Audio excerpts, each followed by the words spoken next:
Hi, welcome to this particular class. Today we will learn few examples how to use photolithography to fabricate a micro heater or a pressure sensor.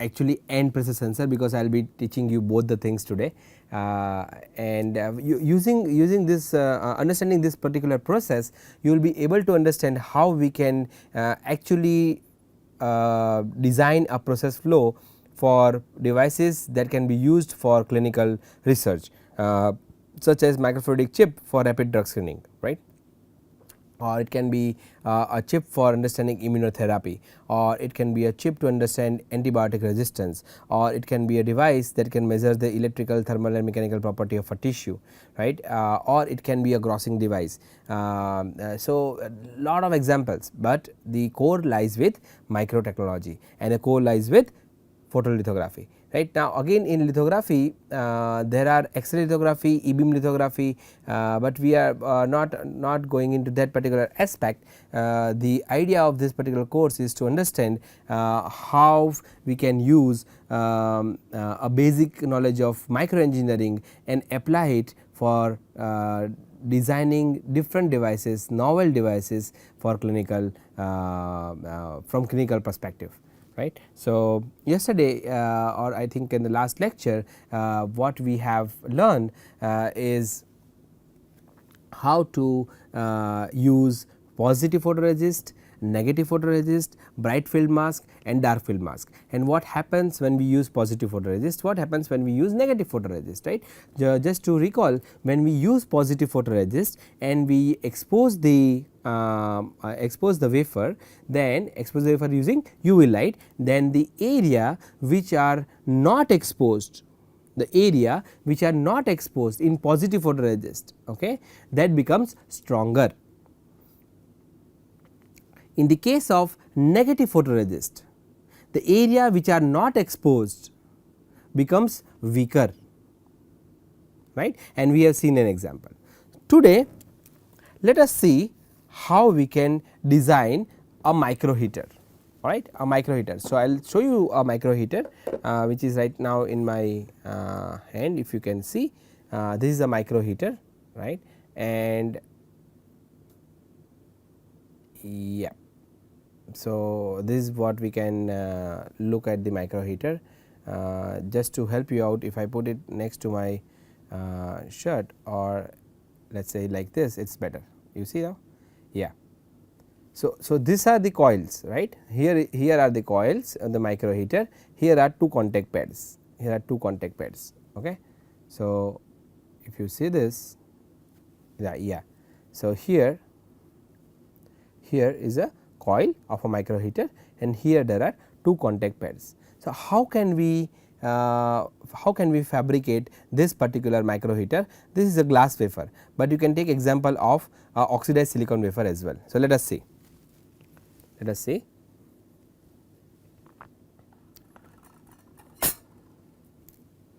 So, let us take an example of fabricating micro heater on an oxidized silicon wafer, and then we will also see how we can design a micro heater on a glass, alright. So, what we are learning today? We are learning the process flow for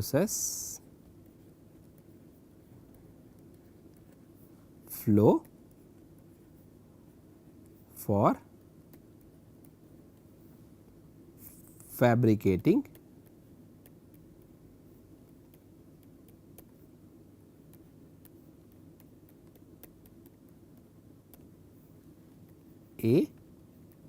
a micro heater.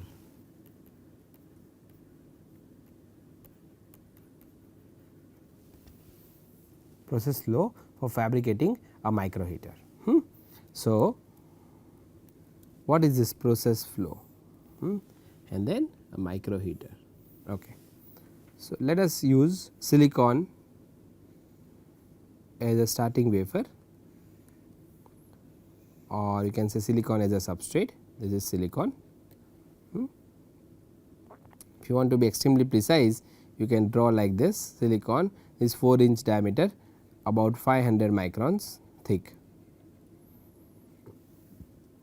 Okay. Next step is to grow silicon dioxide. We have learned yesterday, right, how to grow silicon dioxide, either using wet etching, oxidation, or using dry oxidation, correct, using wet oxidation or using dry oxidation.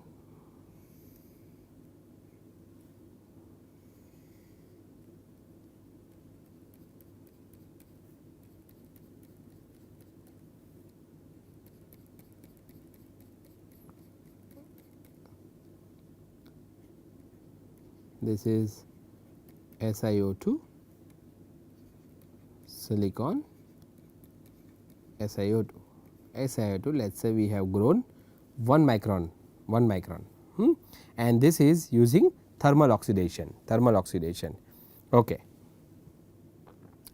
What is our next step? Next step would be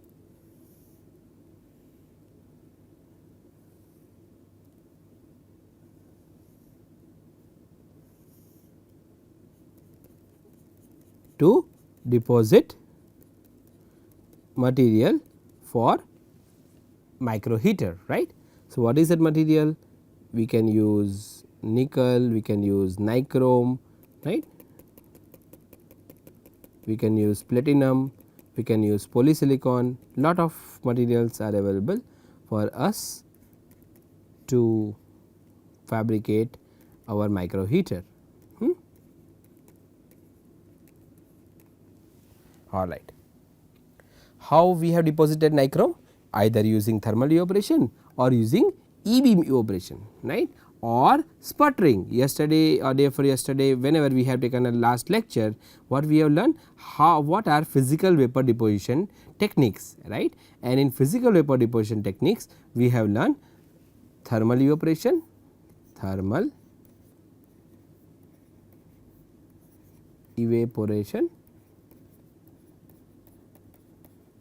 then electron beam evaporation, and sputtering, right. In sputtering there is a DC sputtering, there is a RF sputtering, then there is a magnetron. If we use magnetron, then the heat generated would be less. We have seen that in the last class, right. So, these are all physical vapor deposition.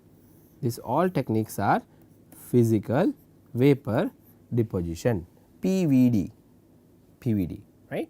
So, using one of this technique, we will be depositing nichrome or nichrome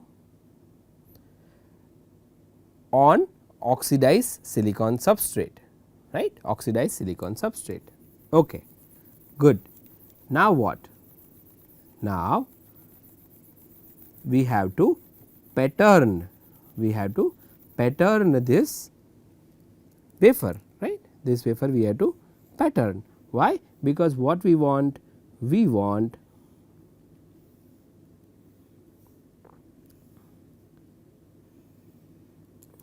sorry,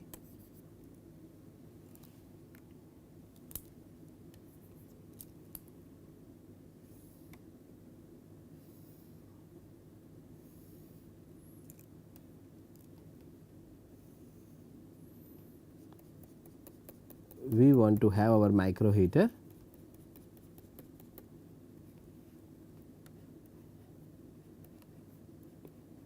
on our oxidized silicon substrate in this particular fashion. This is a cross section, correct.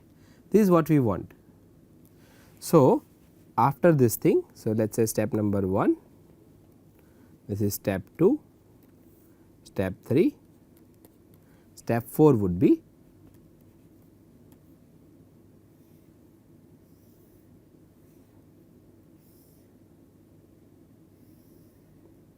what will be step 4? Step 4 would be to spin coat spin coat photoresist, right, spin coat photoresist. So, this is our silicon dioxide, this is silicon, this is silicon dioxide, this is nichrome and this is our photoresist. What kind of photoresist? We are using positive photoresist for this particular process. Next step, there will be step number 5th. So, after you spin coat positive photoresist, right, next step would be to pre-bake the wafer or soft bake the wafer at 90 degree centigrade for 1 minute on hot plate, right.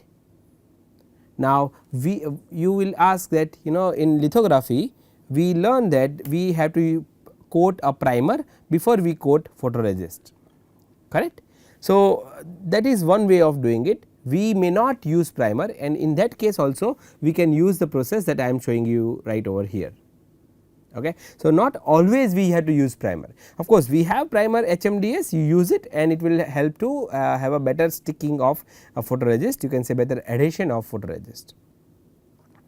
So, here in this process flow if you see we have not used primer, but we have spin coated positive photoresist and then we have soft baked it at 90 degree centigrade for 1 minute.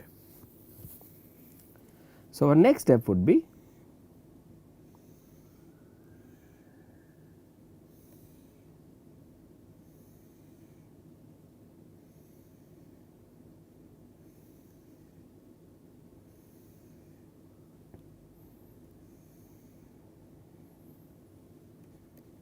what is the next step?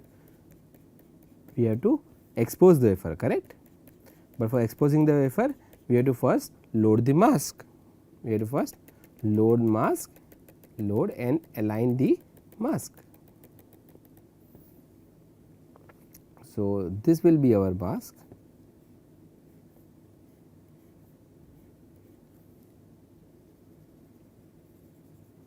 And we are using bright field mask.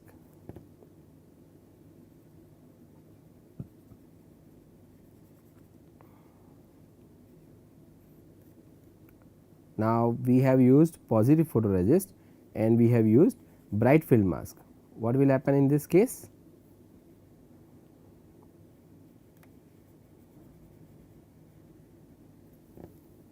This is our bright field mask.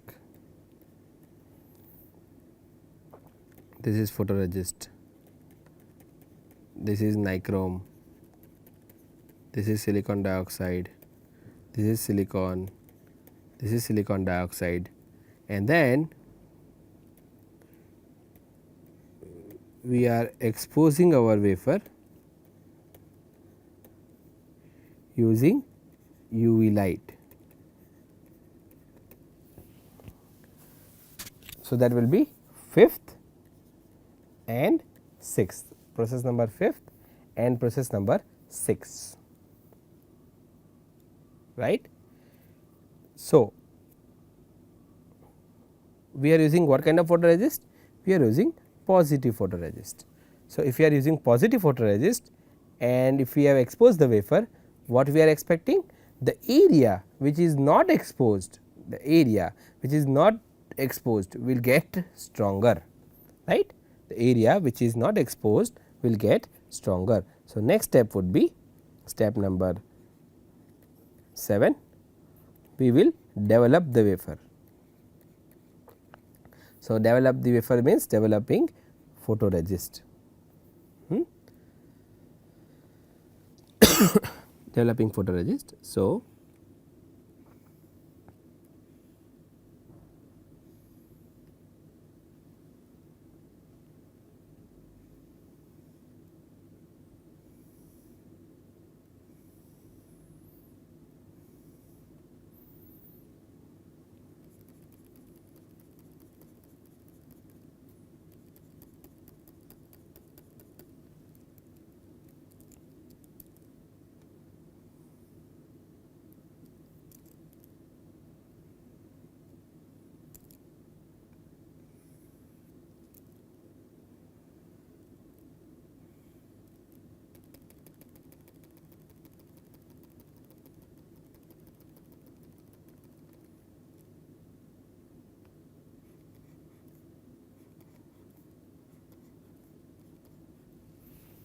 this is what we get. This is what we get. Okay. Now we have to next step, step number 8. What we have to do next step? Next step would be to etch nichrome, right. So, this is our photoresist, this is nichrome, SiO2, silicon, SiO2, right, and the nichrome would be about 0.3 microns. We can change the thickness of nichrome depending on whatever resistance of the heater we are desiring, because we know the area covered by the heater, we know the length of the heater. So, from that we know the resistivity of the material. So, from that we can calculate the resistance, right. Resistance formula is very simple, R equals to rho L by A, right. So, if you know the length, if you know the area, and if you know the resistivity of the material, you can calculate your resistance. So, and of course, the area is nothing but W into T. So, it depends on thickness as well. So, thickness will change, the thickness of nichrome will change the overall resistance of the heater. So, now after photoresist developing photoresist, the next step would be to etch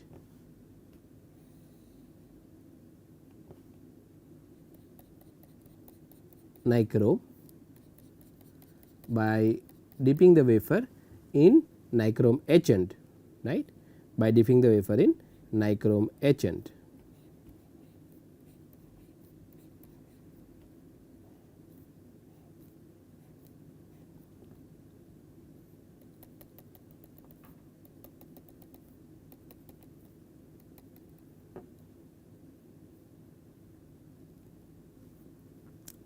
So, as you can see, the area which is protected by photoresist, it will not get etched, right. The area which was not protected by photoresist, will get etched. This is nothing but our silicon dioxide, the wafer is silicon, and this is our silicon dioxide, this is photoresist and this is nichrome, right. Next step would be acetone dip. So, you always have to remember, whenever we perform any chemical etching, like for example, photoresist developer, you have to rinse the wafer and then dry the wafer with nitrogen. Same way for nichrome etching, we have to rinse the wafer with DI and then dry. After nichrome etching is over, we have to rinse the wafer and dry it with nitrogen. After that, we have to perform acetone dip. So, acetone dipping is used because acetone will be stripping of the photoresist. The photoresist we have to remove it, right, to get what we require, which is our micro heater, right. So, to obtain a micro heater, which is right now in step number 9, right, we need to dip the wafer, which is step number 8, into acetone, since acetone will strip off the PR, it will remove the PR. Okay. So, acetone is a stripping agent or stripper for positive as well as negative photoresist, right. Once you get your wafer with micro heater, you have to inspect the wafer, inspect the wafer. Okay. So, this is how you can fabricate or design a process flow for fabricating a micro heater, right. Once again quickly let us see what we have done. We have a silicon substrate silicon, since it is semiconductor, we need a oxide layer, so that the material that we are depositing, which is metal, will not get short with semiconductor. That is why we are growing a oxide layer about 1 micron thick using thermal oxidation. You can use wet oxidation in this case, since we do not have to worry about too much worry about the quality of the oxide.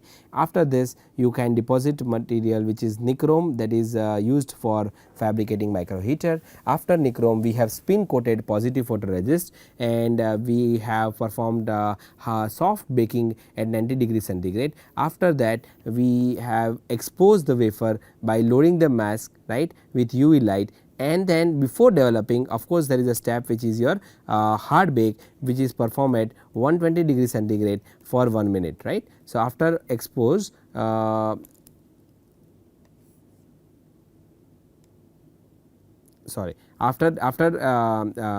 after UV light exposure, we have to develop the photoresist. After developing the photoresist, you have to perform hard bake, which is done at 120 degree centigrade for 1 minute. Okay. So, do not get confused, here soft bake after you spin coat photoresist, hard bake after you develop the photoresist. Okay. After hard baking, you have to etch the nichrome, right, because this PR would be hardened, and after etching your nichrome, you have to dip the wafer in acetone. So, when you dip the wafer in acetone, you get your micro heater. This is a photolithography process that we have performed to obtain a micro heater that we have seen at the starting of this class, which was on glass. So, now if somebody asks you that instead of silicon, if I give you a glass, what is the process flow? Instead of silicon, if I give you a glass, what is the process flow, right. So, it has become so easy. Let us see here.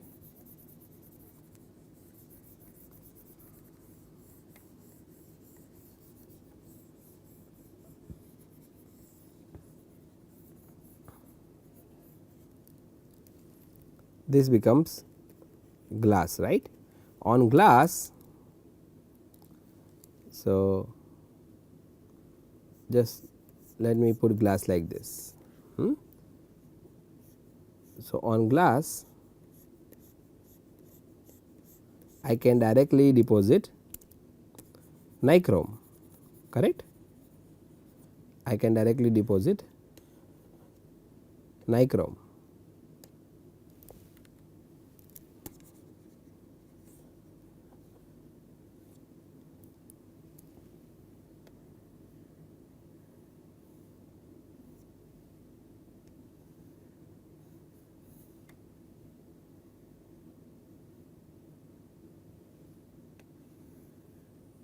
So, my process flow remains same, just instead of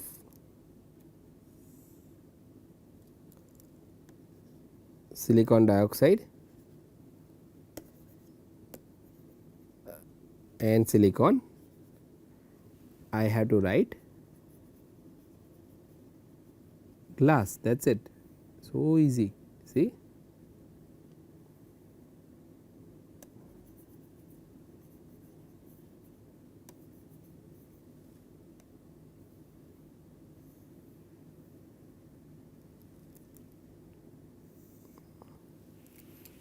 Right. So, let me just write down glass like a plain glass, right, like glass, GLASS glass.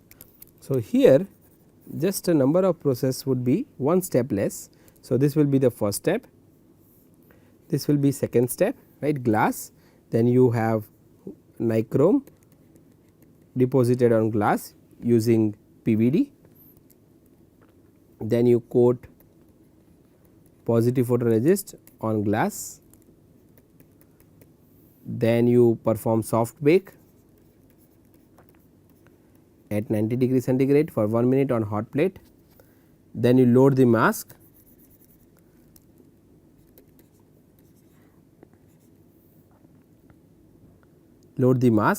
and expose the wafer with UV light.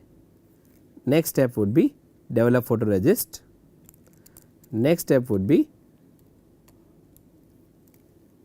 you hard bake at 120 degree, right, hard bake, 120 degree 1 minute. Next step would be to etch nichrome. Next step would be acetone dip to obtain a micro heater on glass. Correct? What is the difference? What is the difference between silicon dioxide and glass? What is the difference between silicon dioxide and glass? Glass is silicon dioxide, right. So, whenever we have to use glass, we do not have to grow silicon dioxide on glass, because glass itself is silicon dioxide, right. So, glass is an insulator. So, when we are using glass, we can directly deposit a material onto the glass. So, when you perform this experiment, when you perform this process flow, then you get the device that we have seen in the starting of this module, right. This is a micro heater that you get, right. So, this is an example of a micro heater. Now, the interesting thing would be, what if I have to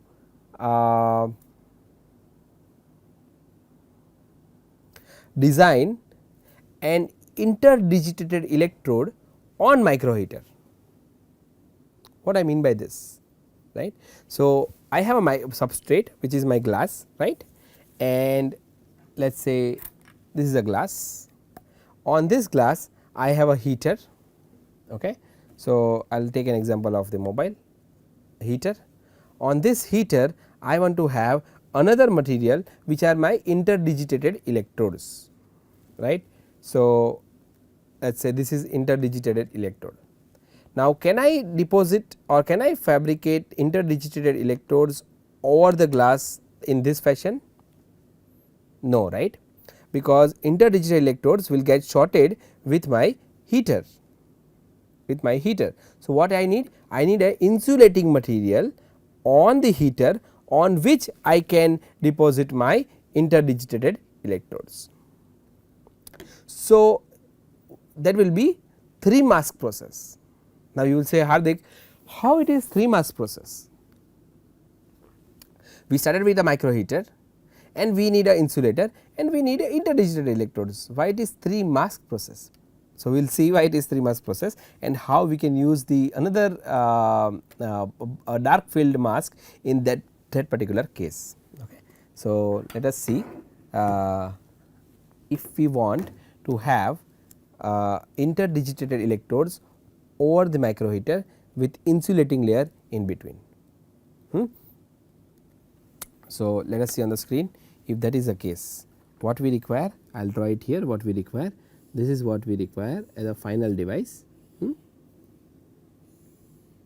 We take example like we have a glass as a substrate, right. On that glass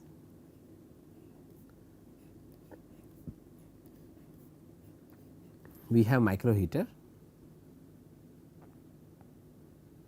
okay, and on the micro heater let us draw like this. On the micro heater we want to have an insulating material. On insulating material we want to have interdigitated electrodes. So, glass, this is our micro heater,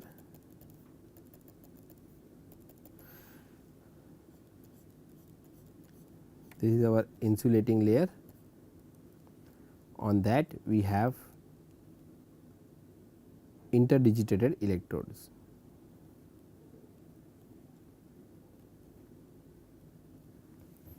This is what we want.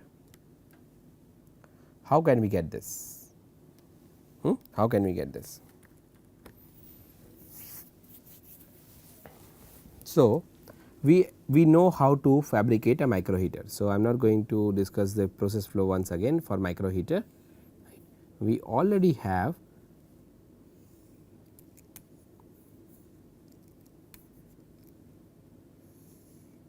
glass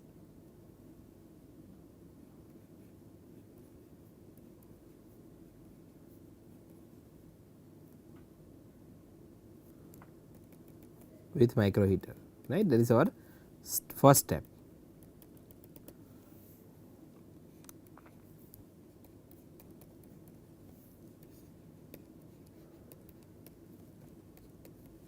Next step would be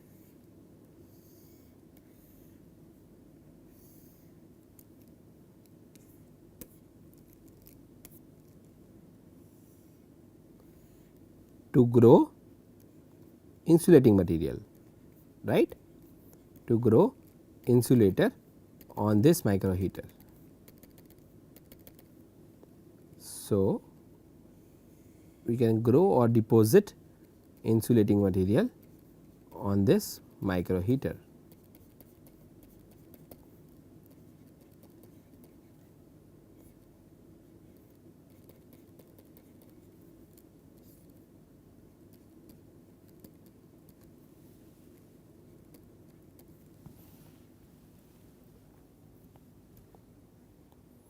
Okay. So, nichrome and then insulating material on nichrome. How can we deposit insulating material? You can use sputtering.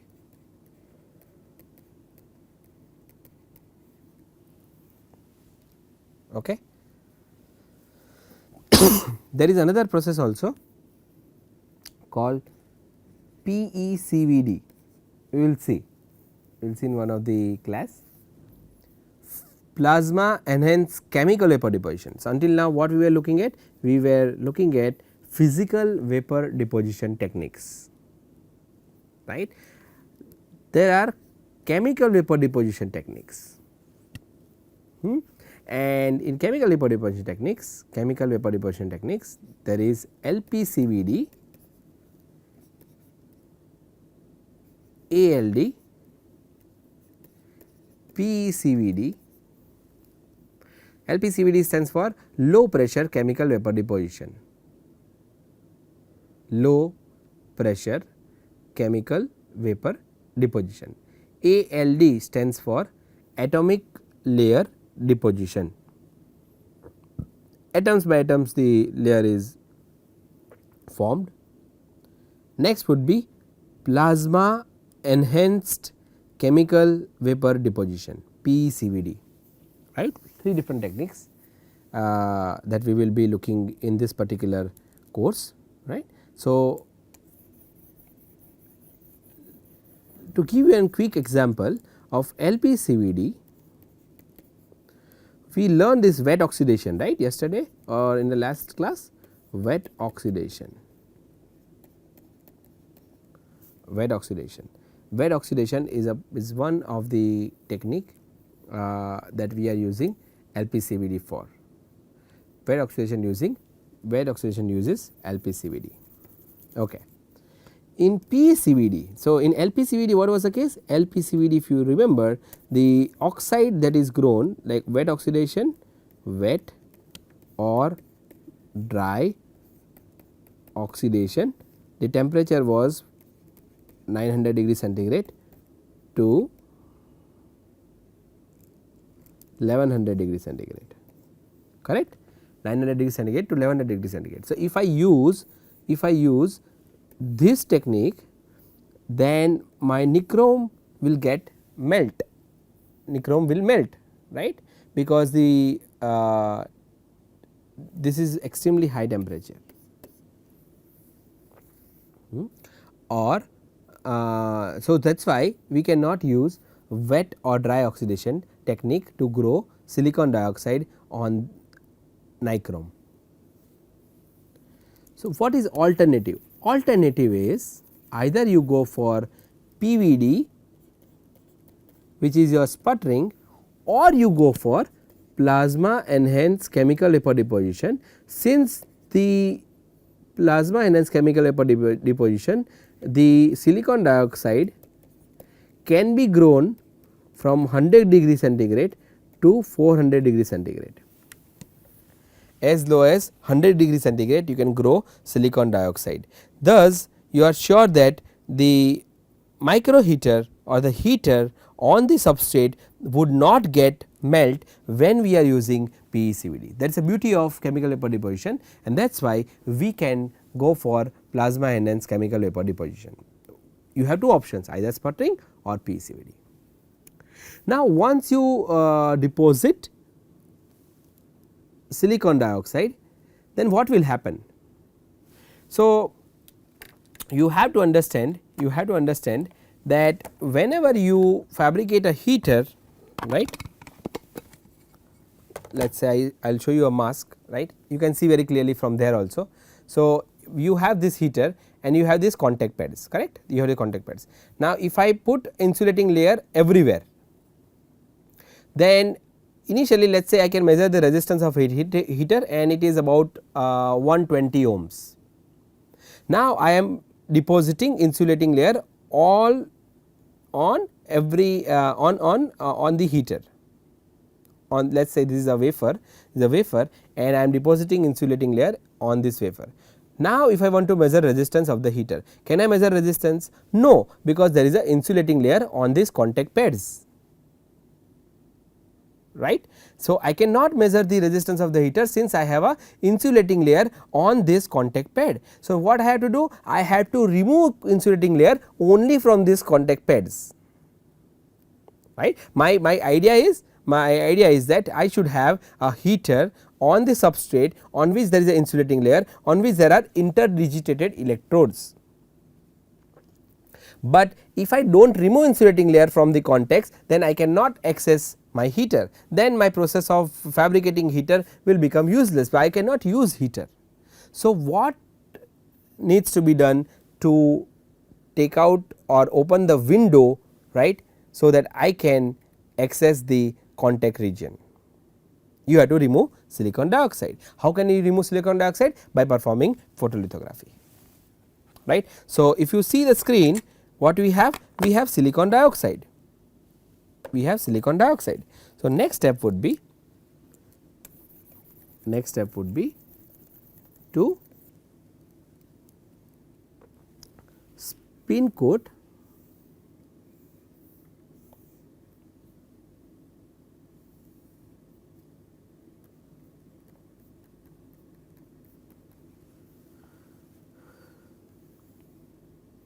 photoresist, right, spin coat photoresist. Why we are using this? To remove the silicon dioxide from the contact area, right, you see here.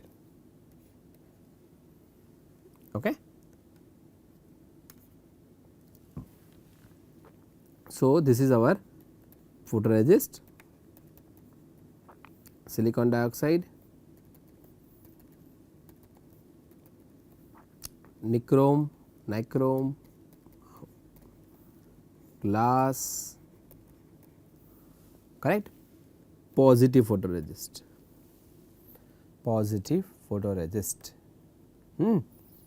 Now, after this we know we have to soft bake 90 degree 1 minute hot plate.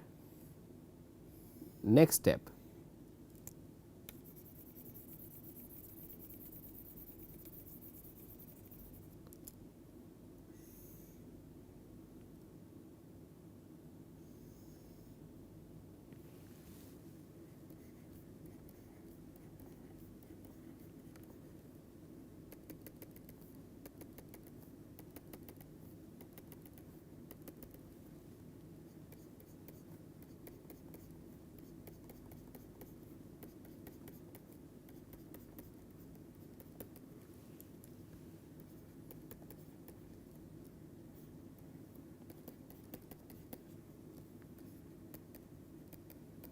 what will be next step? Next step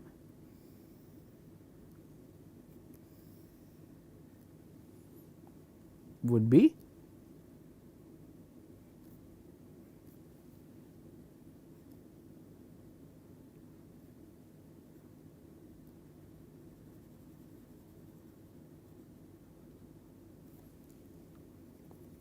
lower the mask, right, mask.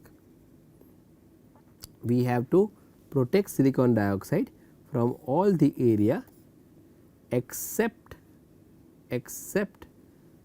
contact region of the micro heater, correct, except contact region of the micro heater.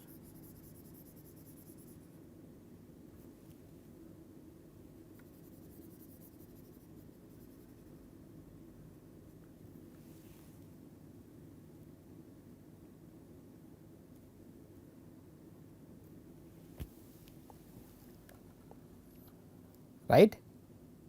What we have done? We have used dark field mask, this is photoresist, positive, silicon dioxide, nichrome and glass, right. And what we are doing? We are just creating a window so that we can access micro heater contacts. So, how dark field mask or what kind of dark field mask we can use? You can see here, this is dark field mask, right, and you can see here contacts, right. Earlier we have a micro heater on which there is insulating layer, right. This is a micro heater on which there is insulating layer. Now, if I align this mask with my previous wafer, you can see here that exactly where my micro heater contacts were there, right. I have opening through what? I have opening through my dark film mask, you can see very clearly here, right. So, the advantage of using dark film mask is now very clear in this particular example. If I have a micro heater, then I have to have a dark film mask, so that I can remove the contact silicon dioxide from the contact pads of the micro heater. You got it. So, now I am using dark film mask, to etch out silicon dioxide from the contact region of this micro heater. Okay. So, now if you come back to the screen, what do we see? That we have a dark film mask. If you see the screen, we have dark film mask, and now we have to perform UV exposure, correct. UV exposure. After you perform UV exposure, what will happen? UV exposure, you have to develop photoresist.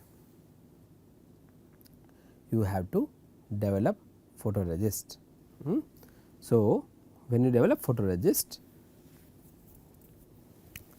you will get glass,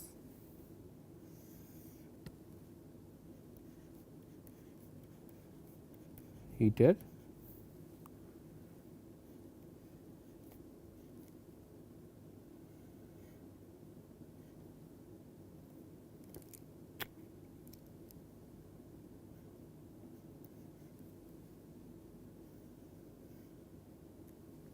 photoresist,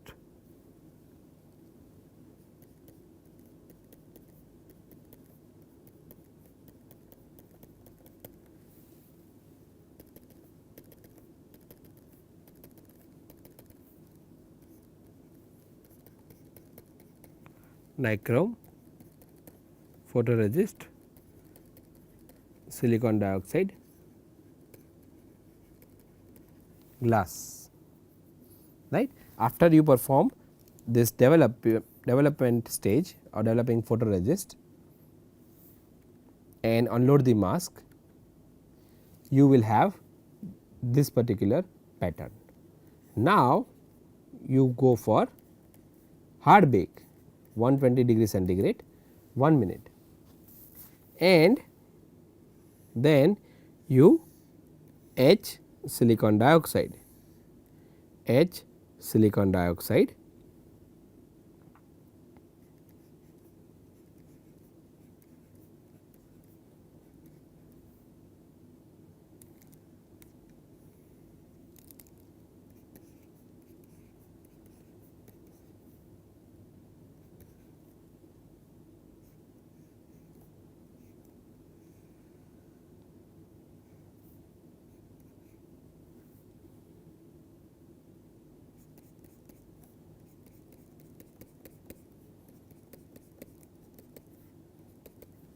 See what happened?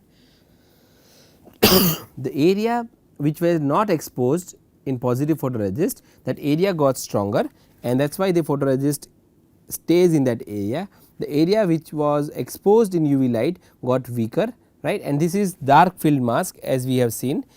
Now, you perform hard bake and you have to etch silicon dioxide. For etching silicon dioxide, what you have to use? You have to use buffer hydrofluoric acid, BHF, for etching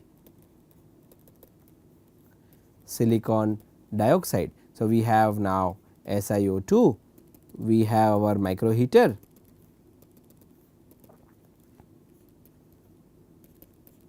which is made up of nichrome, and we have glass as a substrate. Nice, good. Now, next step is to create interdigitated electrodes, right. So, on this what we will do? If I want to create an interdigitated electrodes using this wafer, what is the next step? Next step would be, I will take this wafer and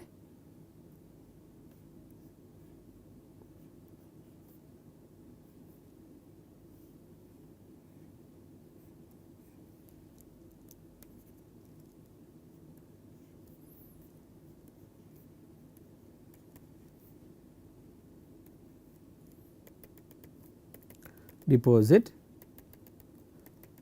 Let us say interdigital electrodes are made up of aluminum. Okay. I will deposit aluminum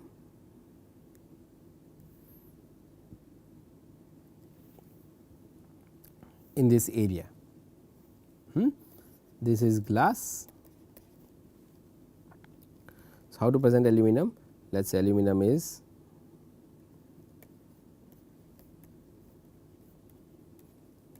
like this design.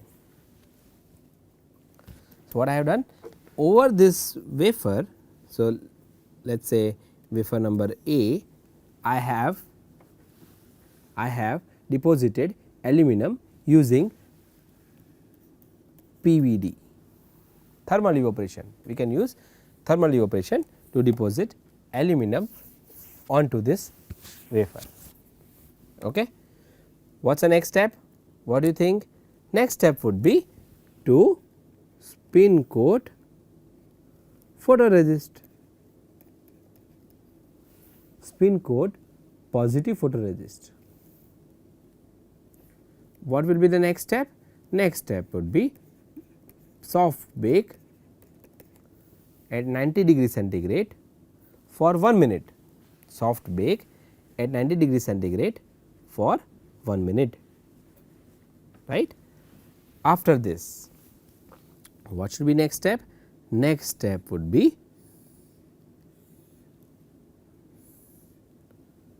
to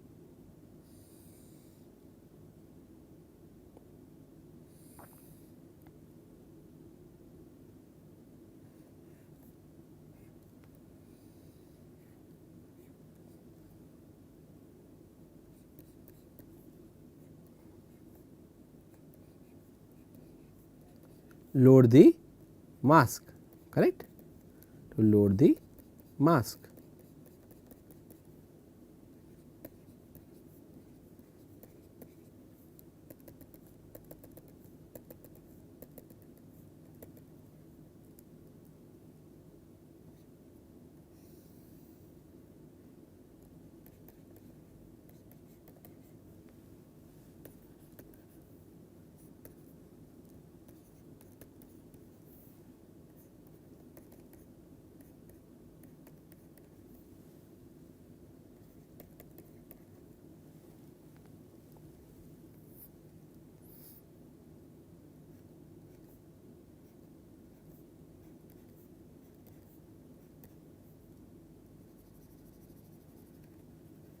What kind of mask is this?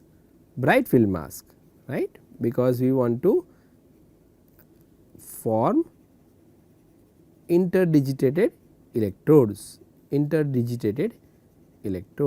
right. for people who do not know how interdigital electrode looks like, it is very simple. You see, this is called interdigitated electrodes. These are interdigitated, it is like digits which are interlinked. So, but not connected. Okay? Interdigitated electrodes, this is what we are forming, and on below that there is a micro heater.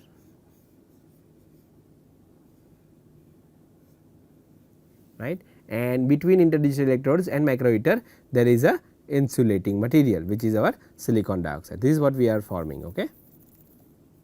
So, now you have bright field mask that we have loaded positive photoresist, aluminum, silicon dioxide, we have micro heater, and we have your favorite glass substrate. It can be yours, it can be my favorite also, does not matter. Okay. After this, what is the next step? Next step would be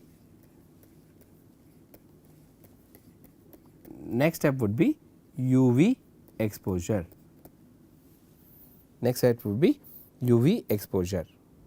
So, when you perform UV exposure, there is a bright film mask.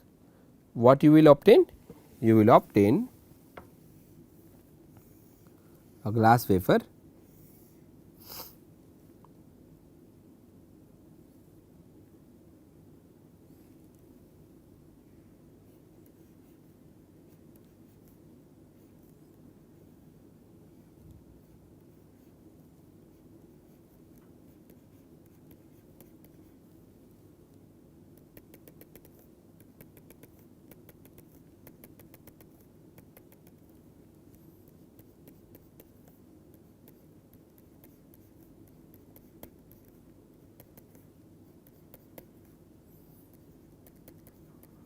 silicon dioxide, glass, nichrome,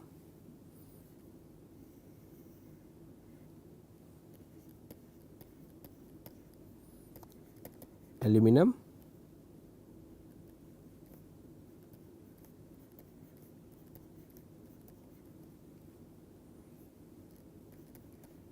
photoresist. Okay.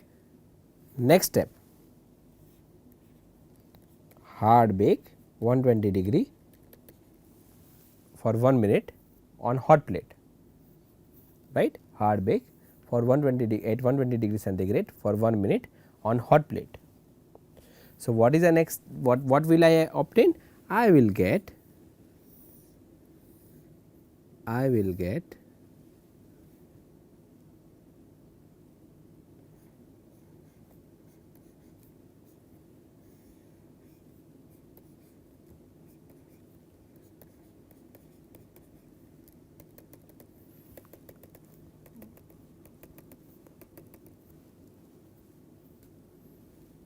after 120 degree hot plate, what we hard bake, right. What is the next step? Next step would be aluminum etchant, aluminum etchant. So, aluminum etchant, aluminum etching, what we will have? We will have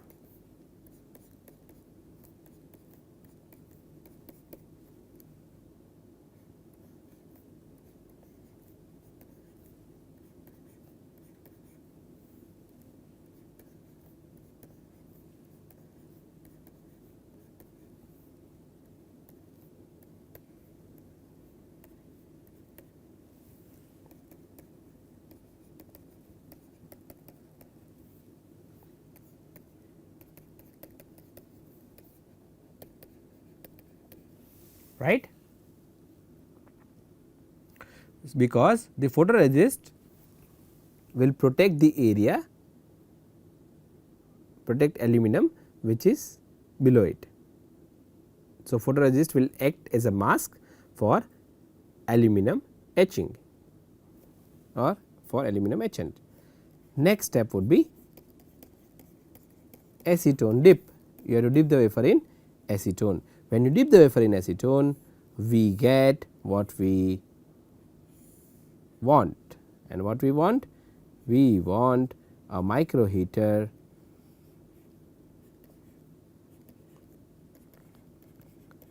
we want a micro heater at the bottom over which there should be insulating material. These are contact pads, okay, on which I am drawing aluminum. This is on micro heater, these are contact pads. So, this is what we got. We got aluminum interdigitated electrodes, we have SiO2, we have nichrome, we have glass. Now, if you see, I have aluminum deposited on contact of micro heater, and that is fine because we want the contact pad to be as thick as possible, as thick as possible. So, if you perform this photolithography, then you obtain this kind of interdigitated electrodes and micro heater separated by an insulating material, Now, if instead of aluminum, right, I use a metal which is like, let us say, chrome gold or platinum, right, or I can use any other material which is having a semiconductor material which has a better gauge factor, then how can I fabricate a pressure sensor. Now, this is just an example of how to use photolithography to form interdigitated electrodes, right. But in case if I want to form a pressure sensor, how can I form pressure sensor using what you call using the same kind of photolithography and oxidized silicon substrate. So, what we have learned is there is a heater, there is a insulating material, and then there is a interdigitated electrodes. Now, assume that these interdigitated electrodes are formed in the form of a strain gauge, right. So, instead of interdigitated electrodes we have patterned a strain gauge, but if I have a oxidized silicon substrate, how can I use this material as a pressure sensor? You get it. So, because if you see silicon, if you see a silicon wafer is of course thin, but it is very hard, is brittle but hard, right, it is brittle but hard. So, even I press it, it will not bend. Suppose I have an interdigitated electrodes on top of this oxidized silicon wafer, if I want to apply a pressure, because it, let us say not interdigitated electrodes, let us say strain gauge. If I have a strain gauge on this oxidized silicon wafer and if I apply a pressure, it has to bend to get strain and to get proper results, right. So, if there is a piezoresistive sensor on this oxidized silicon wafer, how can I use this sensor as a pressure sensor or a force sensor? It is very simple, extremely simple. So, let us see how we can use this one for our this particular example. So, if you see the screen, if I have an oxidized silicon substrate, you understand this, okay. Now, you guys know how to pattern a micro heater, interdigitated electrodes or any pattern, any given pattern, right. So, we have silicon dioxide, we have silicon, we have silicon dioxide. Now, what I am saying is, if I have a strain gauge, or let us say piezoresistive sensor, does not matter, it is same thing, piezo sensor. And if I apply, let us say, a pressure or a force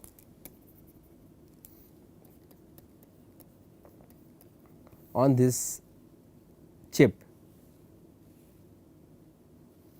because this is hard, it cannot bend. So, what can I do? I should have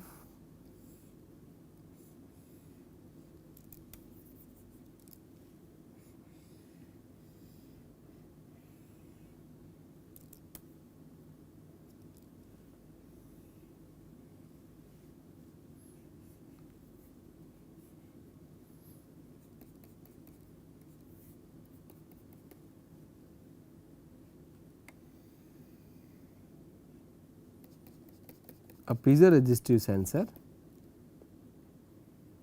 let us say this is a contact, this is a sensing area, a contact on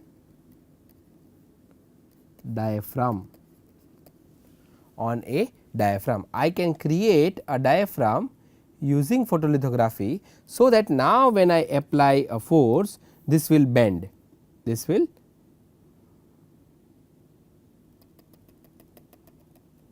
bend, right, on applying force this will bend. So, my piezoresistive sensor would bend, and thus I will have enough strain, so that I can see the change in resistance. So, how can I obtain this particular device from this one? So, then for that we have to use photolithography, and if you have seen the last video in the photolithography section, you will be able to see how to perform front to back alignment and get this kind of design. So, in that case we have to spin coat photoresist on the back side of the wafer, right, and then we perform a photolithography by loading the mask, right, and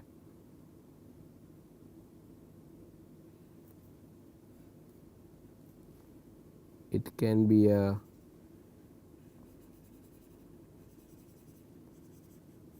bright field mask,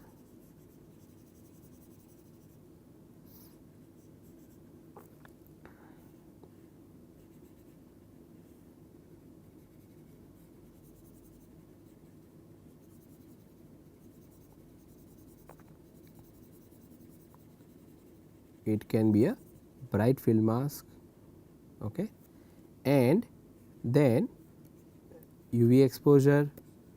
So, whenever I say positive PR, it is assumed that we after positive PR coating we are performing soft baking, soft baking. Load the mask, UV expose. So, what you will have? You will have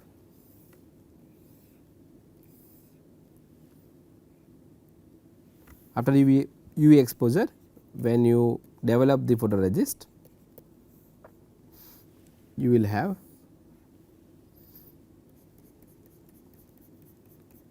oxidized silicon substrate with sensor,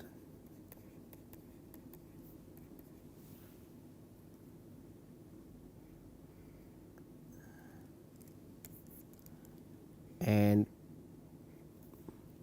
photoresist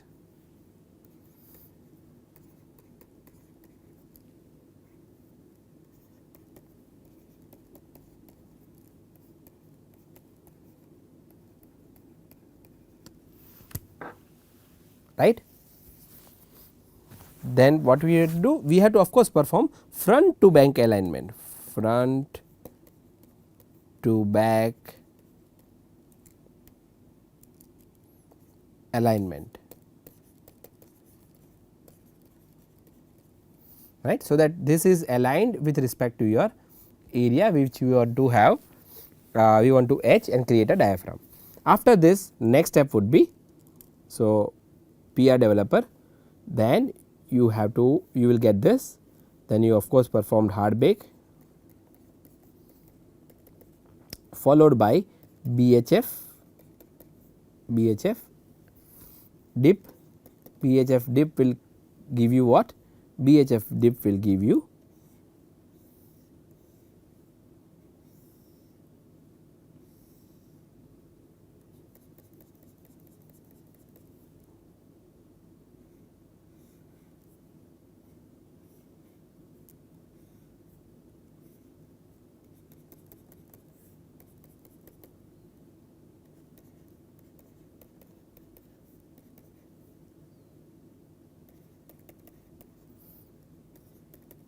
this pattern,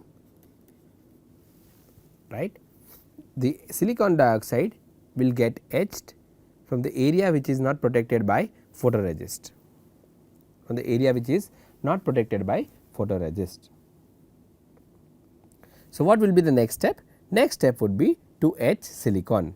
So, after this if I keep the wafer in silicon etchant,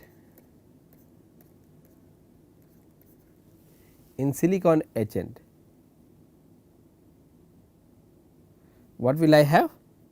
What are my silicon etchant? My silicon etchant are potassium hydroxide or TMAH, right. So, if I dip the wafer in silicon etchant, what will I have? I will have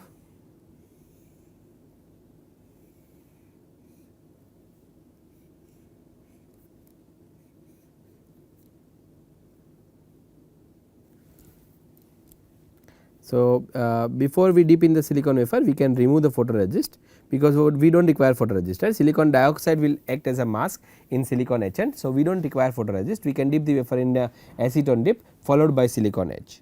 So, you have here silicon dioxide,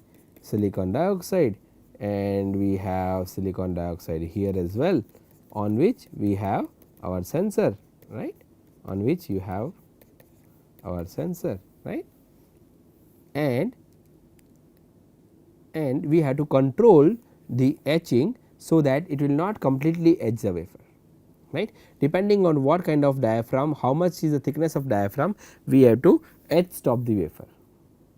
So, in this case we can stop the etching by, if we know the time of etching, like what is the etch rate, etching rate of silicon in KOH and TMAH. If we know the etching rate, we know for how much time we have to dip the wafer to get a particular thickness of the diaphragm. This is your pressure sensor, this is your force sensor or pressure sensor. So easy to fabricate, right. So, in this examples that I have given to you today in this particular module, right, what we have seen?